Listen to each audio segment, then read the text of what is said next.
So first మీ life marriage life ఎలా start అయింది ఏంటి అనేది ఒకసారి చెప్పండి. దానికి ముందు మీ వైఫ్ని మీ నోటితోనే మీరు పరిచయం చేయండి. ఓకే, అందరికీ నా భార్య లైలా ఖాన్. సో మాది కోర్ట్షిప్. అంటే ఫస్ట్ నేను లైలాకు ఒక పెళ్ళిలో చూసిన. ఆ పెళ్ళిలో చూసిన తర్వాత ఆ పెళ్ళి కూతురికి చూడలేదు, కానీ ఈ అమ్మాయికి చూసినప్పుడు ఈ పెళ్ళి కూతురు ఇక్కడ ఏం చేస్తుంది అని ఆలోచనలో పడిన. అండ్ ఫస్ట్ నేను చూసిన అంటే నా ఫస్ట్ ఐసైట్ లైలా కాలు మీద పడింది. లైలా కాలు మీద పడితేనే నా ఏం ఆలోచన వచ్చింది అంటే, ఏం థాట్ వచ్చింది అంటే, కాళ్ళే ఇంత బ్యూటిఫుల్ ఉంటే ఈ అమ్మాయి ఎంత బ్యూటిఫుల్ ఉండాలి, అట్లా స్టార్ట్ అయింది. అండ్ దాని తర్వాత తెలిసింది ఈమె పెళ్ళి కూతురు కాదు, పెళ్ళి కూతురు చెల్లెలు అక్క కూడా కాదు, పెళ్ళి కొడుకు కామన్ ఫ్రెండ్ అని. ఓకే. సో రాత్రి అయిపోయింది, డాన్స్ వాన్స్ అయిపోయింది. రేపు పొద్దుగాల నాకు కనుక్కోవాలి ఈ అమ్మాయి ఎవరు. సో రాత్రి పెళ్ళి అవుతుంది, సంగీత్ పార్టీ పొద్దుగాల 4-5 గంటలకి ఫినిష్ అయింది. అందరు పండుకున్నప్పటి దాకా 6. కానీ నాకు ఈ అమ్మాయి నెత్తి మీద ఉన్నది అని నేను 10:30 నుంచి పొద్దుగాల లేచిపోయినా. పడుకున్నారా లేదా అట్లా నైట్? కష్టమైంది. హాఫ్ అన్ అవర్ 1 అవర్ ఇట్లా పండుకున్నా, లేచిన 10:30 తర్వాత నాకు ఓపిక ఆగలేదు.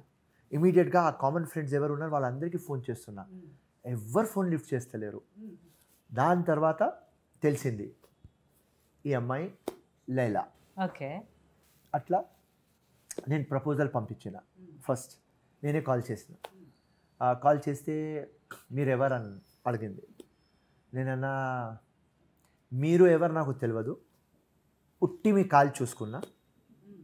సో ఒక కింగ్, ఒక యోద్ధా నేను, కానీ మీ జీవితంలో ఒక స్లేవ్ కావాలని కోరికతో నీకు ప్రపోజ్ చేస్తున్నాను. నవ్వింది, అంటే బ్లషింగ్. అంటే ఎవరు రాబోయి, కాళ్ళు చూసినా స్లేవ్ లాగా ఉంటా, ఇది ఎవరు రాబోయి, వీడు సంథింగ్ డిఫరెంట్ ఫెలో అని ఈమె మాట్లాడిన తర్వాత పిలిపిస్తే బోయింగ్పల్లి ధాబా అక్కడ పిలిపించిన. మీరు ఫోన్ మాట్లాడి అడగగానే ఒప్పుకున్నారా? 10 days అయింది ఈ drama. Okay. You call me in the evening, call me పొద్దుగాల, నేను ఇప్పుడు బిజీ ఉన్నా, ఇది మొత్తం డ్రామా నడుస్తుంది. ఓకే, ఇప్పుడు మనం పడినాం ఈ అమ్మాయి కావాలి అని, రైట్? టార్గెట్ అంతే. So after 10 days or 11 days ఈ అమ్మాయి పిలిపించిన బోయింగ్పల్లి ధాబా. ఆ ధాబా కూడా ఎందుకు పిలిపించిన అంటే, ఆ రోజుల్లో నా దగ్గర డబ్బులు చాలా తక్కువ. ఆ రోజు నా దగ్గర ఉట్టి 1000 రూపాయలు ఉన్నాయి. ఆ 1000 రూపాయలు ఈ అమ్మాయికి డేట్ చేయాలి.